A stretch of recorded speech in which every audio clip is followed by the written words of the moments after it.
Mahkamah Konstitusi mengubah syarat parpol untuk mengajukan calon kepala daerah. Dalam putusan MK, partai politik atau gabungan partai politik bisa mengusung calon kepala daerah meski tanpa kursi DPRD.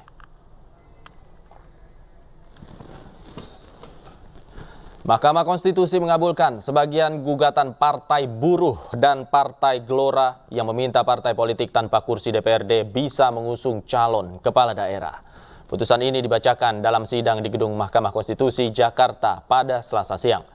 Jika sebelumnya ambang batas pencalonan kepala daerah sebesar 20% jumlah kursi DPRD atau 25% perolehan suara sah pemilu legislatif, kini aturan tersebut tidak berlaku lagi.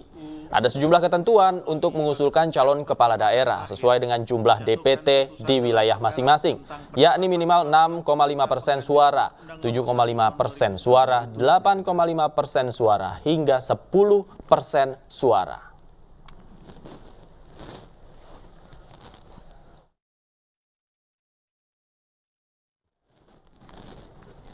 Dan pemirsa, berikut hasil putusan Mahkamah Konstitusi soal pilkada.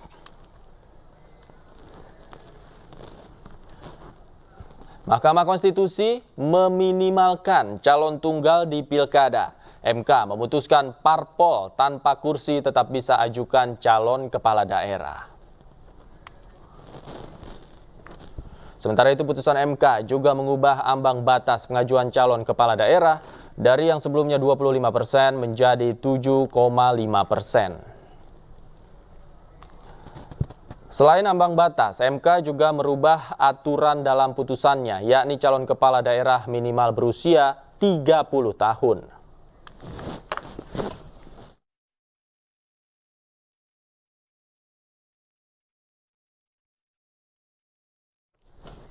Dan untuk membahasnya sudah bergabung bersama kami juru bicara PD Perjuangan Aryo Seno Bagaskoro serta dari Des Pilkada Partai Perindo Tama Langkun dan Komisioner KPU 2012-2017 Hadar Nafis Gumai. Selamat sore Mas Seno, Mas Tama, Pak Hadar. Selamat sore Mas Davi dan juga Bapak sekalian. Selamat sore Bapak-Bapak. Saya ingin ke Mas Seno terlebih dahulu deh. Tanggapannya atas putusan terbaru Mahkamah Konstitusi seperti apa Mas Seno? Ya, ini kita selalu sampaikan beberapa bulan, beberapa minggu terakhir, PDI Perjuangan berada di posisi yang tidak mudah, di fait accompli. Seakan-akan kita kalau tidak ikut serta bersama dengan barisan kerjasama politik yang super besar, lalu kita sangat kesulitan untuk bisa menentukan mengusung calon yang dapat menjadi opsi alternatif bagi warga Jakarta. Tentu saja itu karena ada batas persyaratan dari komposisi partai politik yang harus dipatuhi oleh semuanya. Tapi kami yakin bahwa ekspresi aspirasi masyarakat Jakarta sebenarnya sangat dinamis.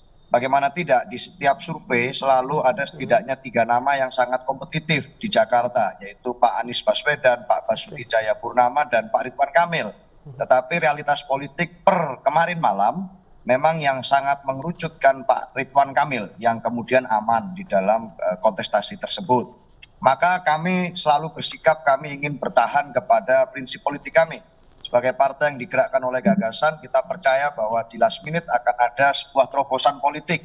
Kita punya keyakinan mata batin politik bahwa bersama dengan kehendak rakyat kita akan dapat mengusung nama terbaik. Lalu hari ini muncul putusan ini. Buat kami ini adalah semacam buah dari kesabaran revolusioner. Kita yakin bahwa putusan ini konstitusional dan menjadi amanat konstitusi yang sah, serta dapat membuka ruang luas bagi banyak pihak untuk bisa mengusung calon sesuai dengan kaderisasi yang terjadi di partai politik masing-masing, termasuk partai non-parlemen yang selama ini jarang berkontribusi banyak di dalam proses pilkada. Buat kami ini tidak hanya angin segar bagi masyarakat Jakarta, tapi juga di banyak daerah lain ini dapat memunculkan opsi-opsi terbaik. Dan banyak partai politik dapat mengusung kadernya sendiri di dalam pilkada. Buat kami ini hal yang baik, hal yang bagus. Khusus di Jakarta artinya peta politik semua berubah. Kami menyambut dengan tangan terbuka apabila ada kawan-kawan partai politik yang mau bergabung dengan kami, yang sudah mendeklarasikan dukungan sebelumnya, dan kemudian berpikir ulang, mengevaluasi untuk sebelumnya, nanti kami akan mengumumkan calon yang tepat di timing yang tepat, silakan bergabung dengan kami. Itu Mas, terima kasih. Oke, kalau PDI Perjuangan kecenderungannya mengusung kader sendiri atau memang sudah 90% nama Anies Baswedan ini yang akan didapuk? Tentu sebagai partai yang berasas kaderisasi, kita mempertimbangkan kader-kader kami. Ya. Ada nama Pak Basuki Cahayapurnama di sana yang surveinya juga selalu nempel. Ada juga Pak Rano Karno, lalu Pak Endrar Priyadi, yang ini muncul sebagai aspirasi dari bawah. Tapi juga kita tidak boleh menutup mata bahwa banyak yang mengusulkan kepada kami nama Pak Anies Baswedan. Buat kami ini semua sedang berjalan, nanti di timing yang tepat akan kami umumkan, tapi yang pasti di antara cagup dan cawagup yang akan kami usung, pasti ada nama kader di sana. Oke, baik, saya ke Mas Tama. Mas Tama, Perindo dalam konteks Pilkada Jakarta sudah menentukan sikapnya kemarin. Nah, tanggapan Anda terhadap putusan MK terbaru seperti apa, Mas Tama? Ya, saya rasa terkait dengan putusan MK yang terbaru ini merupakan angin segar begitu bagi partai yang ada di Indonesia. Artinya partai kami yang kemudian memang selalu berdasarkan pada kursi-kursi yang ada, berapa perolehan kursinya, hari ini ternyata ada peluang baru yang kemudian kita bisa hitung dengan DPT, begitu ya, persentasenya DPT. Dan tentu saja ini juga akan merubah peta politik di tingkat daerah. Suara-suara kami yang memang awalnya hanya suara yang berdasarkan kursi DPRD di tingkat daerah, hari ini kita bisa masuk ke tingkat yang menurut saya lebih besar lagi. Kita punya peluang yang sama di kemudian hari. Nah, terkait dengan putusan ini dengan Jakarta, memang kita juga sudah menentukan pilihan bersama dengan Pak RK begitu. Nah, tentu saja apa yang sudah diputuskan tentu akan kami jalankan. Nah, dalam konteks ke depan tentu kita terus akan melihat perubahan-perubahan politik yang terjadi. Bagaimana kemudian posisi partai kami ke depan, tentu kita juga harus melihat peluang-peluang yang ada. Nah, ini juga akan jadi bahan evaluasi buat kami, karena terkait dengan putusan tentu ada perubahan peta politik di daerah, dan tentu saja secara administratif kita juga harus melihat hal tersebut. Hampir sebagian besar menurut kami partai politik sudah menentukan pilihan-pilihannya di daerah. Nah, ini yang kemudian kita harus lihat lagi, karena pasca putusan ini kita juga harus melihat bagaimana sikap KPU. Apakah dia langsung menerbitkan PKPU, apakah masih nanti-nanti, dan seperti apa ke depannya, apakah langsung otomatis ini kemudian dikerjakan dan berlaku untuk semuanya. Oke, Mas Tama, artinya kalau dalam konteks DKI atau Jakarta, ini sudah akan mengikuti putusan sebelumnya ya, dukungan kepada Pak Ridwan Kamil, tidak tergoda dengan ajakan-ajakan yang tadi dikatakan oleh Mas Eno. Saya rasa dalam politik semuanya masih mungkin, Mas. Jadi kita masih punya waktu dari hari ini sampai dengan tanggal 27. Karena pendaftaran 27 sampai dengan tanggal 29. Nah, kita nggak tahu kalau nanti ternyata untuk tempat-tempat yang mungkin akan melawan kota kosong, ternyata KPU memperpanjang misalnya masa pendaftaran. Kita nggak tahu juga seperti apa. Nah, dalam konteks perubahan politik tentu kami belum pada titik yang memang harus sepenuhnya menjalankan semua yang sudah kita rencanakan, ataukah ternyata memang perlu ada perubahan-perubahan, perlu ada adaptasi dengan aturan yang baru. Karena kita juga harus sadari bersama, Mas Davi, perubahan ini sangat besar begitu ya. Jadi saya tidak mau hanya bicara soal Jakarta, tetapi semua provinsi, kabupaten, kota pasti akan berubah. Sebelumnya kami hanya memikirkan di 204 provinsi, kabupaten, kota, begitu ya. Nah, hari ini masih ada 300-an lagi yang ternyata kita punya peluang juga untuk mengusung calon-calon, khususnya kader-kader kita sendiri. Demikian, Mas Davi. Oke, ya memang putusan MK terbaru mengubah peta politik sangat signifikan. Saya ke Pak Hadar. Pak Hadar, dalam konteks putusan MK, ini kan wajib dilaksanakan keputusannya, termasuk oleh penyelenggara pemilu KPU itu sendiri. Nah, bagaimana kemudian KPU selayaknya menanggapi putusan MK ini? Ya, sebetulnya tidak perlu terlalu banyak waktu atau langkah yang diperlukan, karena putusan-putusan ini menurut hemat saya sudah sangat jelas ya. Jadi tinggal saja mereka memperbaiki peraturannya menyesuaikan dengan apa yang diputuskan oleh Mahkamah Konstitusi. Karena waktu ini hanya tinggal 7 hari sebelum pendaftaran. Jadi semua kepastian itu, ya tentu putusan MK ini sudah pasti begitu, tetapi tentang tata caranya ya perlu dituangkan di dalam peraturan penyelenggaraan dari KPU sendiri begitu. Nah, yang perlu diantisipasi sih sebetulnya tentu tentang konsultasi yang sangat mungkin nanti DPR dan pemerintah bisa mengeluarkan interpretasi lain yang kemudian KPU kita tidak mampu untuk menghadapinya. Tetapi sebagai penyelenggara yang mandiri seharusnya tidak perlu ragu, putusan sudah sangat jelas, tuangkan saja di dalam PKPU-nya.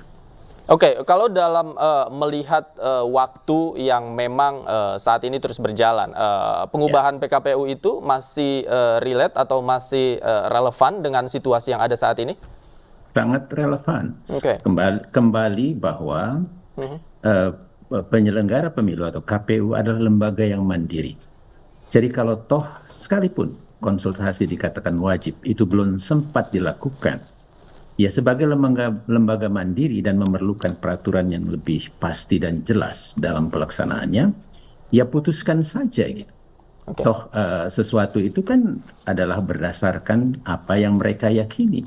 Dan sekarang yang harus juga jadi pegangan adalah putusan Mahkamah Konstitusi. Ya. Jadi menurut saya bisa saja ini persoalan hanya beberapa hari saja sebetulnya untuk mereka segera putuskan. Jadi jangan kemudian mengkaitkan dengan konsultasi yang tidak bisa dilakukan karena DPR dan pemerintah misalnya belum ada waktu. Mereka bisa bersurat dan sebetulnya sudah juga dicerminkan di putusan Mahkamah Konstitusi terkait tentang pendaftaran dan putusan MK terkait nomor 90 yang lalu. Kan MK juga bilang kalau toh memang tidak dituangkan di dalam peraturan KPU tetap harus dilaksanakan. Nah, jadi ini ada pilihan. Tapi menurut saya yang terbaik, rubahlah peraturannya dan itu sebenarnya urusan internal saja. Ya. Nanti setelah ditetapkan, kalau toh kemudian ada hal yang mau dipertanyakan kembali dalam konsultasi, silakan dilakukan. Tetapi sebagai satu lembaga yang mandiri, KPU bisa menetapkan atau memutuskan sendiri PKPU-nya.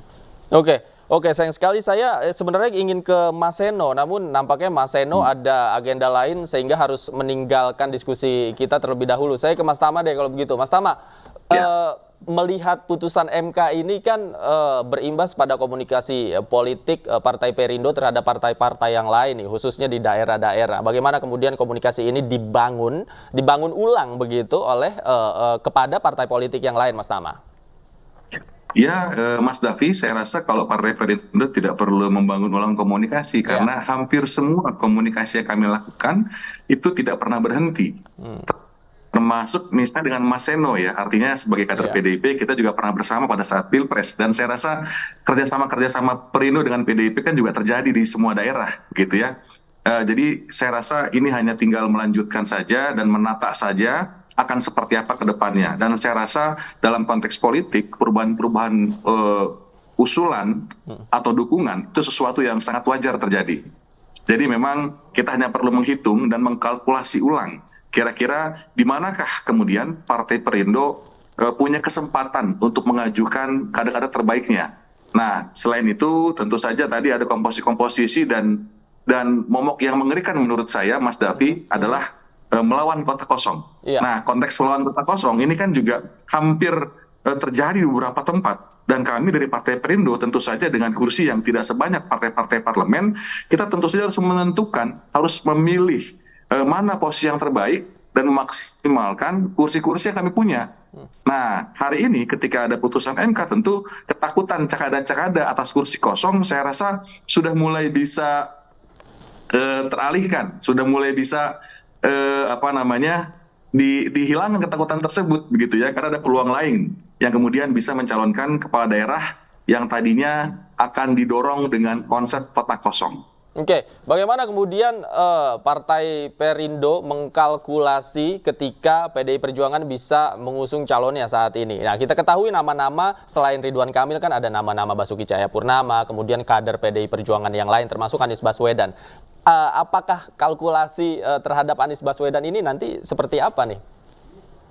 Ya, sejauh ini tentu saja kita masih berpegang teguh pada keputusan yang sudah diambil karena kita juga mempertimbangkannya dengan masak-masak, mempertimbangkannya secara panjang, partisipatif, mendengarkan masukan dari semua struktur partai. Nah, tapi kemudian tentu saja sebagai partai politik kita tidak boleh anti perubahan, begitu ya. Ketika memang ada perubahan-perubahan tertentu yang memang mengharuskan kita untuk mengalihkan dukungan dan lain sebagainya, tentu saja akan sangat tergantung pada perubahan situasi. Tapi yang pasti pada saat ini kami tetap pada komitmen di awal yang tentu saja sudah diputuskan secara baik-baik oleh Ketua Umum Partai Perindo. Oke, saya ke Pak Hadar. Pak Hadar, sebelum Baik. ini kan ada isu pelanggaran etik yang menerpa Komisi Pemilihan Umum begitu, terutama kaitannya dengan putusan MK. Nah, kalau dengan putusan MK yang saat ini, kemudian sikap sebagai tindak lanjut dari putusan MK di KPU, apakah potensi-potensi tersebut bisa terjadi di KPU? Bisa saja begitu, karena sangat tergantung dengan ya para komisioner sekarang yang sebetulnya belakangan ditunjukkan mereka tidak terlalu kokoh amat gitu ya untuk memutuskan apa yang mereka yakini sesungguhnya gitu. Nah, jadi ruang-ruang tekanan intervensi dari luar itu sangat lebih mudah masuk sehingga kelihatan dalam mengambil keputusan mereka tidak kokoh gitu. Tetapi begini ya, mereka harus lebih hati-hati karena di putusan-putusan MK belakangan ada hal yang nyata-nyata mereka langgar di dalam pemilu yang lalu. Nah, itu yang harus diantisipasi betul. Misalnya saja tentang pencalonan perempuan yang tidak dilakukan sekurang-kurangnya 30%. Kemudian di putusan MK ada yang diperintahkan pemungutan suara ulang, misalnya di daerah Gorontalo 6 untuk DPRD Provinsi Gorontalo.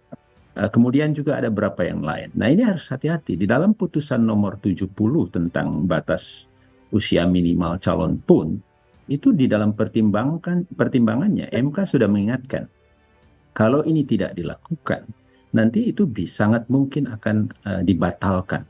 Nah, ini KPU harus berhati-hati betul. Bayangkan kalau nanti diloloskan seperti apa yang selama ini putusan Mahkamah Agung dan mereka tuangkan di dalam PKPU-nya, di mana mengukur usia minimal itu adalah 30 tahun untuk pemilihan gubernur pada saat pelantikan, itu akan berantakan semuanya. Itu akan merugikan si calon, karena kalau nanti ada gugatan ke Mahkamah Konstitusi, itu saya yakin akan dibatalkan. Nah, jadi KPU harus betul-betul mempertimbangkan tindakannya dan harus betul-betul mematuhi apa yang sudah dituangkan di dalam putusan MK, utamanya terhadap putusan perkara nomor 60 dan 70 ini. Dan menjalankannya dengan baik untuk tentu saja ini akan berimbas pada konstelasi politik pada pilkada ke depan. Kita tunggu nanti jalannya akan seperti apa. Terima kasih Pak Hadar Nafis Gumai sudah bergabung bersama kami. Mas Tama Langkun juga terima kasih sudah meluangkan waktu bersama kami di Ayu Sore. Sebelumnya juga ada Aryo Seno Bagaskoro. Terima kasih Bapak-Bapak, sehat selalu. Selamat sore. Sama-sama, selamat sore.